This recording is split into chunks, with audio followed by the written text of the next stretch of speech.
আহা কি আনন্দ, আহা কি আনন্দ, আকাশে সূর্য নিচে মাটি।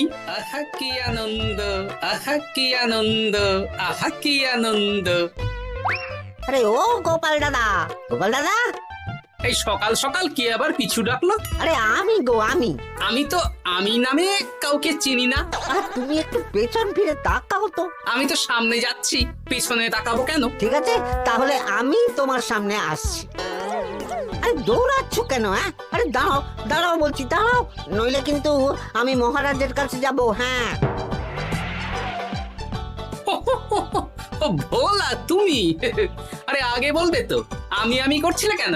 একদম কথা ঘোরাবে না গোপাল দাদা। এবার বলো কি বলছি। দেখো, আমি তোমাকে আগের বছর 50 মোহর ধার দিয়েছিলাম। এ কি, তোমার তো মিষ্টির দোকান, ধার দিলে তো লোকে ছুরি কাঁচি ধার দেয়, আর তুমি মোহরে ধার দেওয়ার ব্যবসা শুরু করেছো কবে থেকে বলো দেখি? আবার কথা ঘোরানো শুরু করেছো। আমি এবার কিন্তু সত্যি মহারাজের কাছে যাব। আরে মজা করছি তো। আরে বারবার আমাদের মধ্যে মহারাজকে টেনে আনার কি দরকার বলো তো? সে না হয় টানলাম, তবে তুমি ওই আমার 50 মোহর সুদ সহ কবে ফেরত দেবে বলো তো? আর কিন্তু তোমার হাতে ওই 1 সপ্তাহ সময় আছে। হ্যাঁ, 1 সপ্তাহ মানে কতদিন ভাই? 7 দিন, 7 দিন। 7 দিন? আচ্ছা 7 দিন মানে কত ঘন্টা? 24 গুণ 7, মোট ওই 168 ঘন্টা। ও, অনেক সময় আছে। দেখো গোপাল দাদা, তোমার সাথে কিন্তু আমার ওই কাগজে কলমে লিখিত পড়িত আছে। হ্যাঁ, যদি ওই সময়ের মধ্যে তুমি আমার কাছ থেকে নেওয়া ওই অর্থ আমাকে ফেরত না দিতে পারো, তাহলে কিন্তু তোমার ওই বাড়ি ঘর সব আমার হয়ে যাবে। হ্যাঁ হ্যাঁ, মনে আছে মনে আছে। এখন রাজসভায় যাই, 168 ঘন্টা পেরিয়ে গেলে চলে এসো, কেমন? বেশ, কথাটা মনে থাকে যেন। হ্যাঁ, তখন আর কিন্তু কোনো চালাকি করতে যাবে না, আমি সোজা মহারাজকে বলে দেব। ঠিক আছে ঠিক আছে।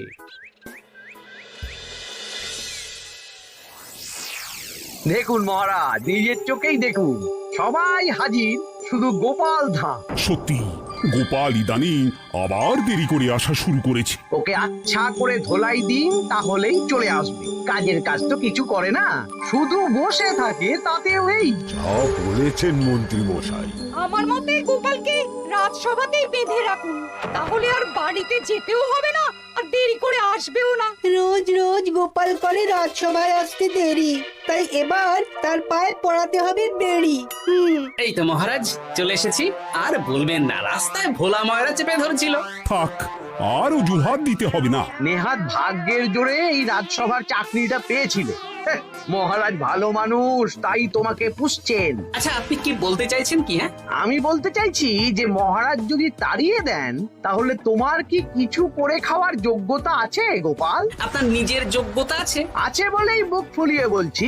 হ্যাঁ, মন্ত্রী এটা একটা ভালো প্রসঙ্গ তুলেছে। আমার রাজসভার সকল সভাসদদের বলছি, যদি কোনো কারণে তোমাদের চাকরি চলে যায়, তাহলে তোমরা কি করবে একবার ভেবে দেখেছো?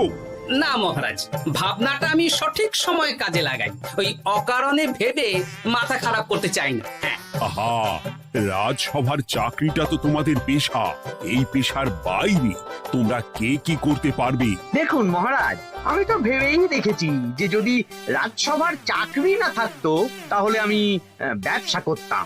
আমি মহারাজ যদি বিজ্ঞানী না হতাম, তাহলে শিক্ষা দান করতাম। আমি তো ছবি আঁকতাম, কলম না থাকলে আমি তুলি ধরবো। আমি কামারশালায় কাজ করতাম। আমার তো ছোটবেলায় মূর্তি বানানোর শখ ছিল, আমি মৃৎশিল্পের কাজ করতাম। কি গোপাল, এবার তুমি বলো। সবাই তো কিছু না কিছু বিকল্প ভাবনা চিন্তা করে রেখেছে। দেখুন মহারাজ, অনেক ভেবে দেখলাম আমার কাজ তো ভাড়ামো, তাই আমি লোক হাসিয়েই পয়সা রোজগার করব। আর বিশেষ কোনো গুণ তো আমার মধ্যে খুঁজে পাচ্ছি না মহারাজ। বেশ, আমি একটা ছোট্ট পরীক্ষা নেব।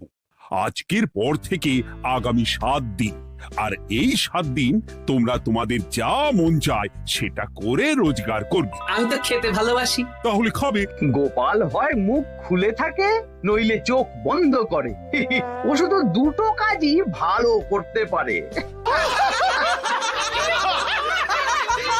আর সপ্তম দিনের শেষে বিচার হবে কে কত রোজগার করেছে। যার রোজগার সবচেয়ে বেশি হবে তাকে আমি দেব 100 মোহর উপহার। আর মহারাজ, যে সবচেয়ে কম রোজগার করবে তার বেতন থেকে আগামী 10 মাস 10 মোহর করে কাটা হবে। কি রাজি তো? হ্যাঁ, রাজি রাজি। আমি জানি যে গোপাল ফুটো করিও রোজগার করতে পারবে না, তাই গোপালই হারবে। বেশ, আর যদি অন্য কেউ হারে? তাহলে আমি নিজের বেতন থেকে তাকে আগামী 10 মাস 10 মোহর করে দেব। ব্যাস, এবার তোমরা কাজে লেগে পড়ো।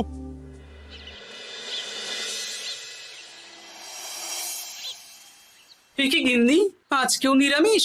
হ্যাঁ, আজকেও নিরামিষ খেতে হয়। হ্যাঁ, রোজই তো কিছু না কিছু একটা লেগে আছে তোমার।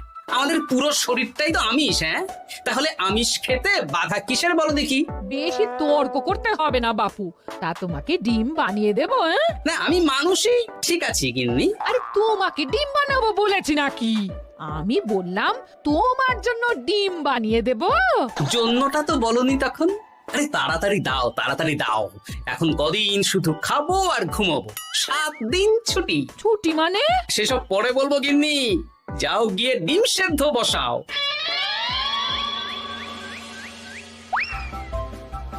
আরে করছোটা কি? বাড়িতে যা মোহর আছে সব তুলে কোথায় নিয়ে যাচ্ছ? আড়ত বাজারে। কেন কেন? তুমি আড়তে গিয়ে কি করবে? আড়তটাই কিনে নেব। কেন? তাহলে খোলা বাজারের সব ব্যবসায়ী আমার কাছে আসতে বাধ্য হবে, আর আমি ভালো মুনাফা রেখে সব বিক্রি করব। এ কি? রাজবাড়ির সুখে চাকরি ছেড়ে দিলে নাকি? না না না, এখন 1 সপ্তাহ ব্যবসা করে মহারাজের কাছে আমার যোগ্যতা প্রমাণ করব। সব পরে বুঝিয়ে বলবো। হ্যাঁ, আমি আপনাকে সব শিখিয়ে দেব। তাহলে ভাই ওই আগামীকাল সকাল থেকে কাজে লেগে পড়বো, কেমন? তাহলে বুঝতে পারলেন তো যে কি করতে হবে? হ্যাঁ হ্যাঁ জমিদার মশাই, কবিতা লেখা যেমন আমার পেশা, তেমনি চিত্রশিল্প আমার নেশা। তাহলে তো আর কোনো চিন্তাই নেই। আশা করি খুব সুন্দর ছবি আঁকবেন। আপনি 1 সপ্তাহ পর এই মন্দির চিনতেই পারবেন না। এই নিন আপনার জন্য 50 মোহর অগ্রিম। মন্দিরের চিত্রকলা শেষ হয়ে গেলে আরো 50 মোহর দেব, ঠিক আছে? বেশ।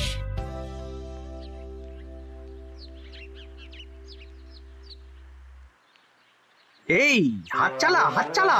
হাত পা সবই তো চালাচ্ছি মন্ত্রী মশাই। আপনি এত শাকসবজি আনাজ দিয়ে করবেনটা কি? আমি এখন 7 দিন কৃষ্ণনগরের বাজার নিয়ন্ত্রণ করব, তাই সব জিনিসপত্র আড়ত থেকে আমি নিজেই কিনে নিয়েছি। এবার সাধারণ বাজারের দোকানদাররা আপনার কাছে আসবে। কাল সকাল থেকে শুধু মোহর গুনবো।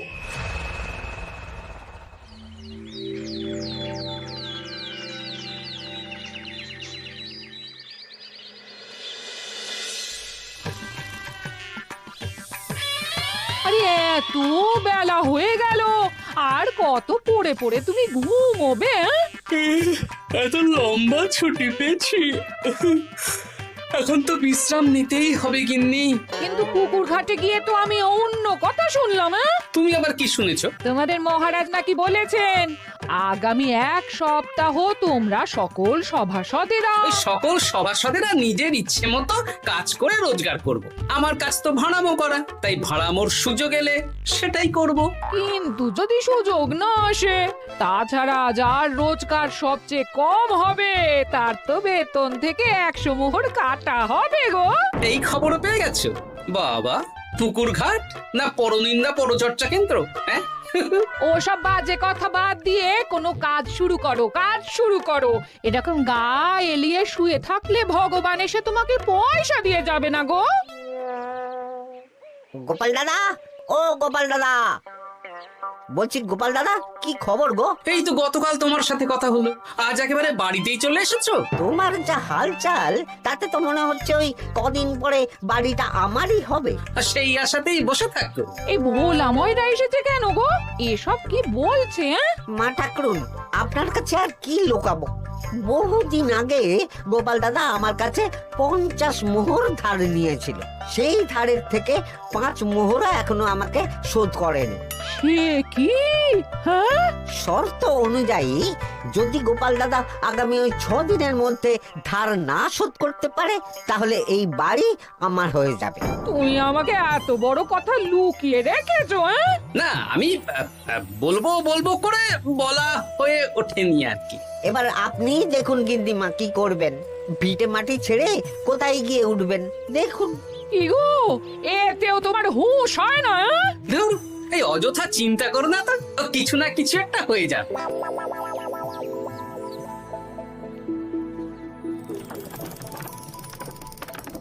বাহ বাহ বাহ, পণ্ডিত মশাই, আপনি তো এর মধ্যেই কাজ শিখে গেছেন। আমি তো ছোট থেকেই মাটির পুতুল বানাতে ভালোবাসতাম। বিভিন্ন দেবদেবীর মূর্তি নিজেই বানাতাম, তারপর পুজো করতাম। আমার পরম সৌভাগ্য আপনার মতন পণ্ডিত মানুষ আমার কুমোরশালায় কাজ করছেন। কোনো কাজই তো ছোট নয়। সত্যি সভাকবি মশাই, আপনার তুলিতে জাদু আছে। কি সুন্দর কারুকার্য। সবই আমার মা বাবার দান। আমার বাবা খুব বড় চিত্রশিল্পী ছিলেন, উনি হাতে ধরে আমাকে ছবি আঁকা শিখিয়েছেন। বাহ বাহ বাহ বাহ।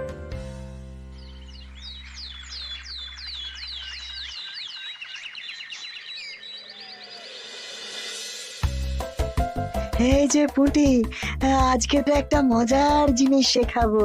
কি জিনিস? নয়ের নামটা তো তোরা পড়েছিস? হ্যাঁ। বল তো। 9 একে 9, 9 দুগুণে 18, 3 9 27, 4 9 36। ঠিক আছে ঠিক আছে, এবার থাম। পুরো মুখস্থ। সে তো বুঝতেই পারছি। এবার মজার জিনিসটা দেখ। 9 কে 9, 9 দুগুণে 18, 18 মানে কি? 1 10 8। হ্যাঁ, এবার 1-এর সাথে 8 যোগ কর, কত হয়? 9 3 9 কত? 27। 2-এর সাথে 7 যোগ করলে কত হয়? 9। 36-এর 3-এর সঙ্গে 6 জুড়লে 9। আরে বাস, দারুণ তো। হ্যাঁ হ্যাঁ।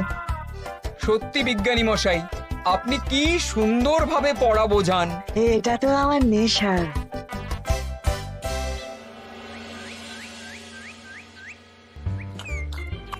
বলছি, তুমি তো দিব্যি বাড়িতে বসেই আছো। হ্যাঁ, কিছুই তো করছো না। সত্যি বলো তো, তুমি ভাড়া মোছাড়া আর কি কিছু করতে পারো? হ্যাঁ, এই আদেশ করতে পারি। গেনি আরেকটু তরকারি দাও তো, জলের ঘটিটা দাও না। যত সব। আচ্ছা, সত্যি তো ভাঁড় না হলে আমি কি হতাম? আমি কুমোর হতাম। মাটির কাজ শুনেছি খুব সোজা। যাই, কুমোর পাড়ায় যাই।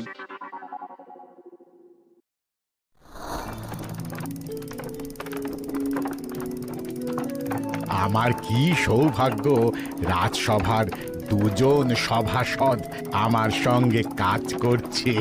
আচ্ছা, এইভাবে ঘোরাবো? এইটা হলো না, হলো না। এটা কি মুড়ির মোয়া নাকি? দাও, আমাকে করতে দাও, তুমি অন্য কিছু করো।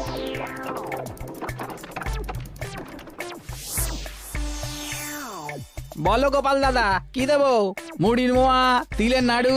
আমি কিনবো না গো, বানাবো। হ্যাঁ, কি বানাবে? ওই মুড়ির মোয়া। কদিনের জন্য আমার একটা কাজ দরকার, বুঝলে? তা বেশ, তাহলে এসো, এই পিছনেই আমার কারখানা। গুড় মুড়ি সব রাখা আছে, বানাও। এই দেখো, এই যে গুড়ের হাঁড়ি আর ওই যে মুড়ির বস্তা, এবারে বানাও। বেশ, আমি তবে সামনে দোকানটা সামলাই।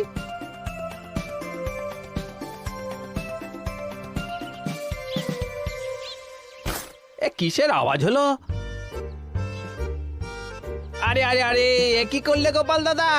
আর বলো না, ওই গুড়টা ঢালতে গিয়ে হাঁড়িটা হাত ফসকে পড়ে গেল। এই তুমি যাও তো, তোমাকে কিচ্ছু করতে হবে না, যত সব বিপদ বাড়ানো।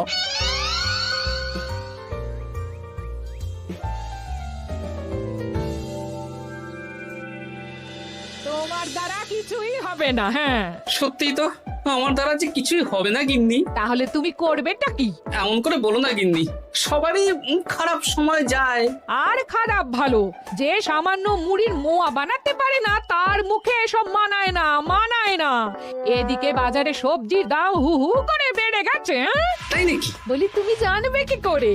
কদিন তো শুয়ে বসে আছো, আমি তো বাজার দোকান করি। মন্ত্রী মশাই এখন আড়ত সামলাচ্ছেন আর সাধারণ বিক্রেতাদের চড়া দামে বিক্রি করছেন। হ্যাঁ, ও বেটা জীবনে শোধরাবে না। উনি তো তাও ছলে বলে রোজগার করছেন গো। আর তাছাড়া অনেকে পথে গান শুনিয়েও রোজগার করেন, সেটাও তো তুমি পারবে না। হ্যাঁ, এই তো পেয়েছি। 6 দিনের মাথায় তো রাজসভায় একটা বৈঠক হবে, সেদিনই আসল মজা জমবে। কিসের মজা গো? হ্যাঁ, সেটা সেদিনই বুঝতে পারবে।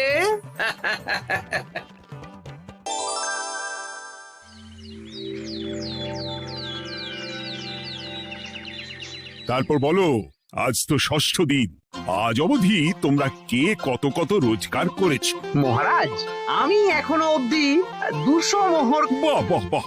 আমি মহারাজ 15 মোহর। আমি 5 মোহর।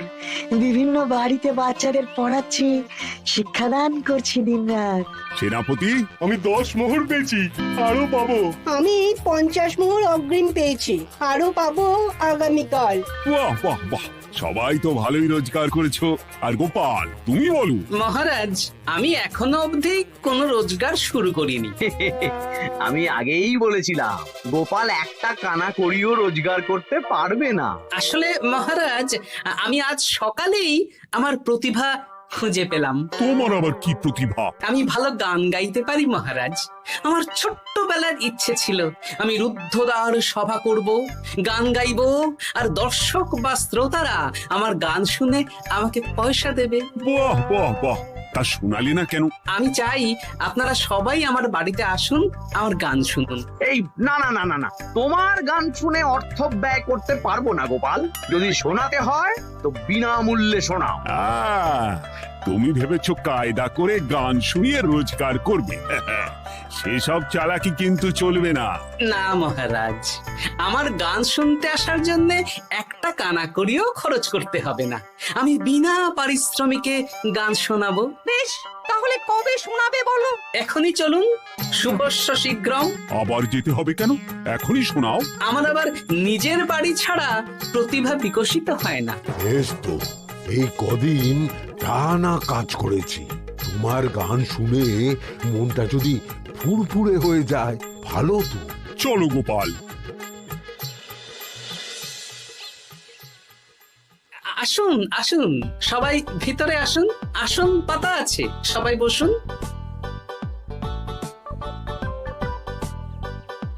নাও, এবার গান শুরু করো। দাঁড়ান মহারাজ, আমার গান আমি বাইরের লোককে শোনাতে চাই না। কু কু বাবা, আবার কোকিলের মতন আওয়াজ করছে। কু।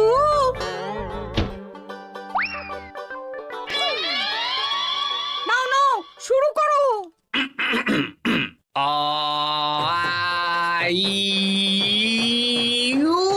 ওরে বাবা রে বাবা! আরে এত চিৎকার করছো কেন? থামো থামো থামো! এটা ভালো লাগছে না, অন্য গান শোনাচ্ছি তাহলে। আকাশে মেঘে বাতাসে বায়ু, জ্যোতিষী বলেছে আমার 100 বছর আয়ু। আরে থামো থামো! আরে কান ঝালাপালা হয়ে গেল। না, থামতে আমি পারবো না, গান শুনতেই হবে। ওরে ওরে বাবা রে বাবা, এই কানে তালা লেগে গেল, আমি পালাই। পালাতে পারবেন না, বাইরেও তালা দেওয়া আছে। বাইরে তালা খুলতে বলো। বাইরে বেরোতে হলে প্রত্যেককে 100 মোহর দিতে হবে। আমরা তো আগেই বলে দিয়েছি, তোমার গান শোনার জন্য কোনো পয়সা দিতে পারবো না। এটা তো গান শোনার জন্য নয়, বাইরে যাওয়ার জন্য। আমার গান শুনতে আসার জন্য কোনো অর্থ লাগে না। গান শুনে বাইরে বেরোতে গেলে অর্থ লাগবে, জনপ্রতি 100 মোহর মাত্র। কি জ্বালাতন! হয় দিন, নইলে আবার শুরু করছি। থামো থামো! আপনারা কি সবাই দেবেন না এখানেই থাকবেন? আরে আমার কাছে এখন 50 মতন মোহর আছে। আমার কাছে 5 মোহর আছে। সে আমি লোক পাঠাচ্ছি আপনাদের সবার বাড়িতে, পুরো অর্থ পাবো, তারপর সবাইকে ছাড়বো। আচ্ছা, এটা কি ঠিক করলে গোপাল? দেখুন মহারাজ, আমি কথা নিয়ে খেলি। সব সভাসদেরা 6 দিন খেটে যা না রোজগার করেছে, আমি শুধু বুদ্ধির জোরে আর ভাড়ামো করে ঘন্টা খানিকের মধ্যে তার থেকে বেশি রোজগার করে নিলাম। যদিও এখনো একদিন সময় আছে। সত্যি গোপাল, তোমার বুদ্ধির জবাব নেই। মন্ত্রী মশাই, যে সবচেয়ে কম রোজগার করবে আপনাকে কিন্তু তাকে আগামী 10 মাস 10 মোহর করে দিতে হবে। হ্যাঁ নয় হ্যাঁ, এরকমই তো তুমি মুখ বড় করে বলেছিলে। গিন্নি কই গো, ভোলাকে ডেকে আনো, ওর ধার আজকেই শোধ করে দেব। হ্যাঁ যাচ্ছি। হ্যাঁ, আমরাও যাচ্ছি। গোপাল, কালকে রাজসভায় এসে তোমার পুরস্কারের অর্থটাও নিয়ে যেও। সে তো নিশ্চয়ই।